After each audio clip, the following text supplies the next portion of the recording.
If I Should Die by Donevy Westphal. Available through Amazon, Barnes & Noble, and other retailers. Those of us here are retired. Michael's in school. Ruth at present is my paid companion. Juan has an antique furniture store. We combine and work for the three households for a number of things. Monday morning, for example, the men will put up hay for the livestock this winter. She stopped and ran her fingers over some spearmint, broke off a leaf, and began chewing the herb as they ambled along the path. Juan Alvarez Gonzalez. That's not a name you run across in this part of the world. Is he from here? No, Laura and her first husband worked for several years in Spain before Lyle died. Juan was a local resident from Spain they had converted. From Spain? I find it odd that someone like Juan would move here. Mission work in Spain was Lyle's dream, not Laura's. Being away from family was hard on her. One has to live somewhere. Juan maintains his estate in Spain, and they divide their time between here and there. It fits with his import-export business. Afternoons are beginning to get warm, and Mrs. McDonald waited as Julie spilled the last to feed her. Let's go get something to drink. How long have you been in this area of the country? Julius watched as the birds landed on the feeder outside the window. He was finding it difficult to ask the questions running in his mind. Where's Dad? No use putting it off, he decided. Are you a widow? You've not mentioned. Oh no, she gasped, realizing her error. Mac is on a mission trip. He'll be back in 2 weeks. About the time you'll be leaving. So why don't you kind of fill in some of the gaps here, if you don't mind? This is good sweet tea, by the way. He took another sip as they sat at the table inside. Swirling the ice cubes in her tea, the older woman took her time before she spoke. It's no great secret, but our past is just that, past. We lost James 12 years ago. The police report called it a home burglary. One evening a man walked in to where James and Lily lived. James was dozing in front of the TV. Lily was at an evening cleaning job. The man was looking for, she shrugged, something, money, drugs, something. An altercation took place, and in the struggle James fell, struck his head, and died. The intruder told the authorities that Lily planned everything. Lily said he kept flirting with her at the restaurant where she worked, but she told him she was married. The jury convicted him and sent him off. After that, we were tired. We felt like we had run through a gauntlet, and we were beaten and bloody. Louis Jr. and Laura were happily married by then, and we were on good terms. Anna and Michael were still at home, but everyone else was gone. That man they locked up made it clear that he would do what he would do when he got released. We were prompted to change our names and leave home. We hung a U.S. map on the wall and threw a dart, and here's where we landed. And Lily, what became of her? We were never able to get close to Lily during the years she and James were married. After James died, we went our separate ways. I don't know where she went, she stared at her tea. I forgot those tea cakes. She hopped up and went for the goodies. So when are you going to bring your wife and daughter for a visit? She asked as she carried the cakes to the table. Alarmed at the question, Julius's knee bumped the table and his tea spilled. Oh, how clumsy of me. How did I spill that tea? I am so sorry. She grabbed a napkin and dabbed at the tea. Here. He jumped up and grabbed the paper towels off the wall. It's my fault. Let me finish mopping. Hello? Hello? Ruth called through the front door. We're in here, honey. I can't believe I did that. Mrs. McDonald fretted. Ruth brought a towel to dry the table, then with a careful tread, carried refills to the table. Did you come clean with Mr. Armstrong? Did he tell you what a deceiver you've been? She settled on her chair and leaned forward. Resting her chin in the palm of her hand, she smiled at Mrs. McDonald. Ruth, you know I never told Mr. Armstrong anything deceitful or untrue. The older woman's pained expression looked like that of a child that is wrongfully accused. Well, Ruth raised her eyebrows and tilted her head sideways. No, you did deceive Mr. Armstrong, but neither did you try to relieve him of his error. Auburn strands curled around Ruth's forehead. I don't know any girl more physically attractive than Ruth. She's no older than 18, at most 19.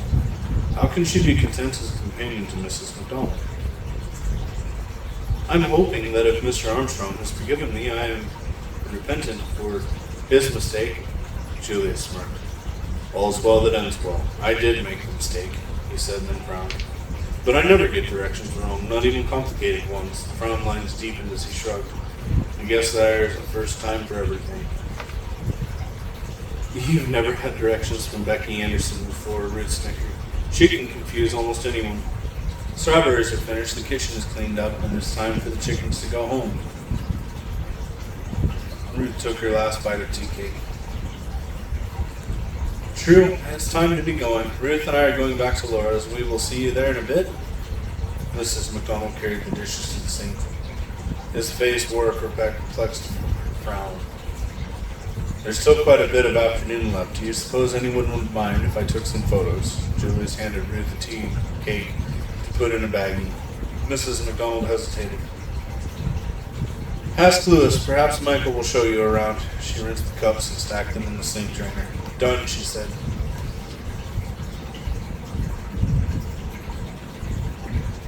Julius changed film in his camera in the shade of the deck on him. I need to get this film sent today. Where do I go? Herman's the closest place. About 20 minutes, Michael lounged in one of the chairs scattered across his brother's deck. Well, I gotta do what I gotta do. You wanna ride along? Sure, Michael stood. I'm game. Let's take my vehicle, though. What? You want to take Sally Lou all the way to Herman? No, we'll take my car. I only drive Sally Lou around here. She's a classic. He grinned at Julius. I'll pull around. Just hang on. He walked toward the garage. A minute later, a silver Firebird pulled to a stop in front of where Julius waited. Julius slid into the passenger seat of Michael's car. I thought you said Sally Lou was a classic. I need to stop at the house and grab some stuff on my way by. Yeah, I need to change boots, Michael said.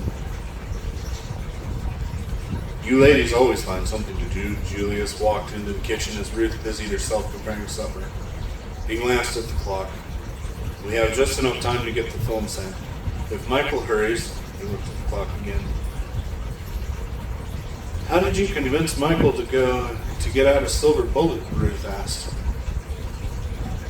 He didn't want to ride in my car, Julius grimaced. It is getting painful. He rubbed a spot on his head. There's Michael. Oh, tut-tut. Being prideful, Ruth teased as Michael came into the room. We are on a manly mission, and that calls for a manly machine, my lady. You want to ride along? He smiled at her.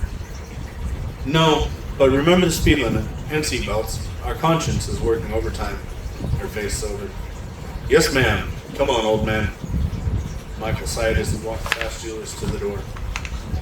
Over the short ride to Herman, their friendly conversation brought back a longing for years he'd missed, and flooded Julius's mind as he rode shotgun. The mid-afternoon sun warmed a forgotten place in his heart. I only need to stop to overnight this. Any place else you want to go? Julius motioned for Michael to pull into the parking lot of the large convenience store coming up. Not much time since we need to be back for supper, but let me think, maybe someplace. Julius approached the counter and shoved the film into this designated envelope. Then he filled in his contact information and dropped the envelope into the overnight slot. You must be in a hurry to show your boss your work, Michael said as they walked back to the car. He popped open the trunk and put in a couple of sacks of ice. Yeah, I rushed deadline. I gotta show the boss I'm busy. A few blocks later, Michael pulled into the parking lot of a local ice cream shop. I want to stop and get some hot fudge sundaes for Mom and Ruth. Are you kidding? Julius's eyes widened in astonishment. Won't they melt before we get out of Herman? I've got this covered, Michael said. I've got a cooler, he smirked, and ice. Come help me carry stuff. The bell tinkled when they pushed open the door, and Michael led the way to the counter. I'll take 2 hot fudge sundaes and 2 shakes. What kind of shake do you want, Julius? 2 hot fudge sundaes, a large cherry shake, and a large strawberry. Michael grinned at the woman. The waitress juggled his order, periodically peeking over at the tall, good-looking blonde. That will be $10.15, please. Her voice dripped with sweetness as she beamed up at him. He handed her $10.15. Keep the change, Margie. Oh, aren't we cute? She said as the cash drawer dinged open. My mom thinks so, he went to the young girl. I'll get the tip, Julius. Dropped $2 on the counter. Have a good day, miss, he said with a nod. Thank you, sir. She smiled and picked up the tip. Michael stopped fishing in his pocket. Picking up a shake and a sundae, he said over his shoulder. Thanks, Julius. Grab the others, will you? You shouldn't cluster the girls so. Julius stopped by the door where Michael waited. Michael pushed out the door and held it for him. Thanks for leaving a tip. I've got it in this pocket somewhere. Those girls don't take me serious. Besides, I never saw that girl before in my life. Why'd you call her Margie if you didn't know her? That's what name tags are for. Michael popped the trunk and placed the sundaes in the cooler. Could be enough ice? Julius raised his eyebrows and stared into the cooler. Yep, better than nothing. Michael slid into the front seat and hit the ignition.